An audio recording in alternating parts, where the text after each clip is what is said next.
भारत आने वाले अब डच के बारे में हम लोग बात करते हैं। ठीक है, यानी भारत से पुर्तगाल जाता है और डच का आगमन होता है। डच जो होते हैं नीदरलैंड यानी हॉलैंड से आते हैं, यानी ये नीदरलैंड, इसी को हॉलैंड भी कहते हैं, और ये पुर्तगालियों के बाद आए थे। भारत आने वाला अगर पहला डच नागरिक के बारे में बात करें तो कार्नेलिस डी हॉटमैन है। इन्होंने अपनी कंपनी का स्थापना 1602 में डच संसद के चार्टर से किया था। और डच कंपनियों के पास कुछ अधिकार थे, जैसे कि युद्ध में भागीदारी कर सकते थे, संधियाँ कर सकते थे, दुर्गीकरण कर सकते थे। लेकिन डच जो थे इंडोनेशिया के व्यापार में अधिक रुचि रख रहे थे और भारत पे कम ध्यान दे रहे थे। इन्होंने प्रारंभिक परमिट जो था, जो संसद के चार्टर से इन्हें प्राप्त हुआ था, 21 वर्षों के लिए इन्हें प्राप्त हुआ था। इसी के बीच अगर कहें तो इन्हें एकाधिकार प्राप्त था मसाले एवं सूती वस्त्र के लिए, और ये इंडोनेशिया में व्यापार करते थे और मसालों पे ही केंद्रित थे। अगर हम लोग भारत में डच फैक्ट्री का बात करें तो मसूलीपट्टनम में 1605 में बनाया गया था, जो कि आंध्र प्रदेश में है। पुलिकट में 1610 में बनाया गया, जो कि तमिलनाडु में, और यहीं पे दुर्गीकरण भी किया गया था। 1616 में सूरत में बनाया गया, जो कि गुजरात में पड़ता है। चिनसूरा में 1653 में बनाया गया, जो कि बंगाल में है, और यहीं पे गुस्तावुल किला भी बनाया गया था। कोचीन में कहा जाए तो 1663 में बनाया गया, जो कि केरल में है। अगर हम लोग बिहार के पटना जिला के बारे में बात करें तो पटना में 1632 में कासिम बाजार बनाया गया था। डच जो थे ये सूती कपड़े यूरोप भेजते थे, यानी कि भारत से सूती कपड़े कहाँ भेजते थे? यूरोप। और सबसे लाभ वाली फैक्ट्री अगर डचों की कहा जाए तो सूरत थी, और डचों के अधीन ही सूती वस्त्रों का निर्यात भी बहुत ज़्यादा प्रसिद्ध हुआ। अगर इनके व्यापार के बारे में बात किया जाए तो भारत में कई प्रकार के बिजनेस किए हैं, जैसे नील का, सोरा का, सूती वस्त्र का। और भारत में इनके मुख्य प्रतिद्वंदी थे ब्रिटिश और फ्रांसीस। 1759 में इनके साथ बेदरा का युद्ध किया जाता है, जो कि ब्रिटिश और डच के बीच लड़ा जाता है, जिसमें इन्होंने कई जगहों को जीता है, जैसे कि जकार्ता की इन्होंने स्थापना किया, जो कि बटाविया नगर में पड़ता है। श्रीलंका से पुर्तगाली जो थे वो श्रीलंका पे कब्जा किए हुए थे, अपना अधिकार किए हुए थे। तो श्रीलंका से पुर्तगालियों को भगाया, और पुर्तगालियों को भगा के श्रीलंका पे भी डचों ने अपना अधिकार स्थापित किया है। अगर डच के पतन के कारण के बारे में बात किया जाए तो डच सरकार का सीधा नियंत्रण था, मतलब कि हर चीज़ में डच सरकार जो थे हस्तक्षेप कर रहे थे, और भारत के अपेक्षा इंडोनेशिया के व्यापार में इनका अधिक रुचि भी था, इसलिए भारत पे ज़्यादा ध्यान नहीं दे पाए। और इनके पास नौसैन्य शक्ति जो थी उनमें भी काफ़ी कमी थी। इसी में क्या होता है कि बेदरा का युद्ध होता है ब्रिटिश और डच के बीच में, जिसमें ब्रिटिश विजय होते हैं और डच हार जाते हैं। इसके बाद अगर हम लोग देखें तो इस तरीके से डचों का क्या होता है, भारत से विदागी होता है।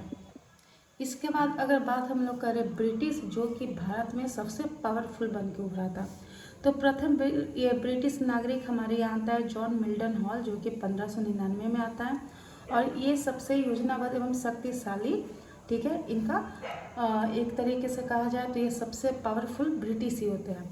और इन्होंने अपना कंपनी स्थापित किया 1599 में, जो अंग्रेजी ईस्ट इंडिया कंपनी के नाम से जाना जाता है, और ये लंदन के मर्चेंट एडवेंचर्स के द्वारा ही ये स्थापित किया गया था। अगर और देखा जाए तो 31 दिसंबर 1600 में महारानी के रॉयल चार्टर द्वारा 15 वर्ष का इन्हें परमिट दिया गया था, और ब्रिटिश महारानी उस समय थी एलिजाबेथ टेलर प्रथम।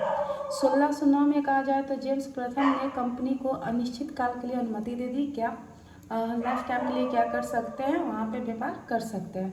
कंपनी का प्रारंभिक उद्देश्य बस था व्यापार करना, लेकिन बाद में फिर धीरे धीरे वो भारत में अपनी सत्ता को भी स्थापित कर देते हैं। अगर कंपनी की पहली यात्रा कहा जाए तो जावा और सुमात्रा को पार करते हुए, ठीक है, भारत पहुंचे थे 1601 में। 1604 में कहा जाए तो कंपनी भारत की ओर बढ़ने लगी, और 1608 में हॉकिंस भारत आए, जहांगीर के काल में आए थे, और व्यापार का प्रारंभिक विस्तार किए कई जगहों पे, जैसे सूरत, अहमदाबाद, भरौच, बड़ौदा, आगरा, लेकिन ये सभी जगह नियंत्रण कर रहे थे सूरत से ही, ठीक है। यानी ब्रिटिशों का भी अगर पावरफुल या अस्थायित्व कंपनी के बारे में बात किया जाए तो वो भी कहाँ था, सूरत। ब्रिटिशों ने अपने राजदूत को भी भारत में भेजा था। पहले आए थे विलियम हॉकिंस, जो कि 1608 में, ठीक है। 1608 में आगरा पहुंचते हैं अनुमति लेने के लिए, जिन्हें विलियम हॉकिंस 1608 में पहुंचते हैं ये कहाँ, आगरा। और ये उस समय के जो मुगल साम्राज्य था, ठीक है, मुगल राजा थे, उनसे अनुमति लेते हैं और 400 का मनसब एवं खान की उपाधि भी इनको दिया जाता है। कैप्टन बेस्ट पहुंचते हैं 1611 में व्यापार में रियायत करने के लिए, मतलब कि और प्रॉफिट कमाने के लिए आगरा पहुंचते हैं। सर थॉमस रो 1616 से 1618 के बीच में आते हैं और ये अपने व्यापार को विस्तार करने के लिए ये अजमेर पहुंचते हैं।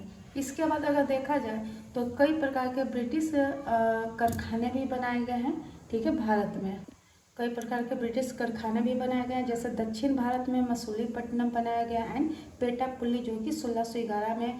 गोलाकुंडा के शासक के सुनहरा फरमान भी प्राप्त हुआ है। पूर्वी तट पे फैक्ट्री बनी है जिसे बालासोर और हरिहरपुरा भी कहते हैं। 1651 में हुगली में, मतलब बंगाल के हुगली में बना है ब्रिजमैन। कासिम बाजार बना है पटना में और राजमहल। यानी कह सकते हैं कि भारत आने वाली यूरोपीय कंपनियों में ब्रिटिश ईस्ट इंडिया कंपनी सबसे शक्तिशाली एवं योजनाबद्ध कंपनी थी। और भारत आने वाला पहला ब्रिटिश नागरिक जॉन मिल्टन हॉल था, जो 1599 में थल मार्ग से भारत पहुंचा था। ब्रिटेन में अंग्रेजी ईस्ट इंडिया कंपनी की स्थापना इंग्लैंड की एक व्यापारिक समूह मर्चेंट एडवेंचर्स के द्वारा 1599 में की गई थी। कुछ इस तरीके से इनका स्टोरी हो गया। अगर ब्रिटिशों के बारे में कहा जाए तो 31 दिसंबर 1600 AD में महारानी के रॉयल चार्टर द्वारा इस कंपनी को 15 वर्ष का व्यापारिक परमिट भी दिया गया है और इसी परमिट के द्वारा कंपनी को पूर्व में ही व्यापार करने, युद्ध लड़ने एवं संधियां करने की भी अनुमति दी गई है। इस समय ब्रिटेन की जो महारानी थी एलिजाबेथ टेलर प्रथम, जो और भारत के शासक उस समय थे अकबर, ठीक है। परंतु 1609 में क्या होता है कि ब्रिटिश सम्राट जेम्स प्रथम ने इस कंपनी को अनिश्चित काल के लिए व्यापार की अनुमति प्रदान कर देती है, जब एलिजाबेथ की मृत्यु हो जाती है। तो ब्रिटिश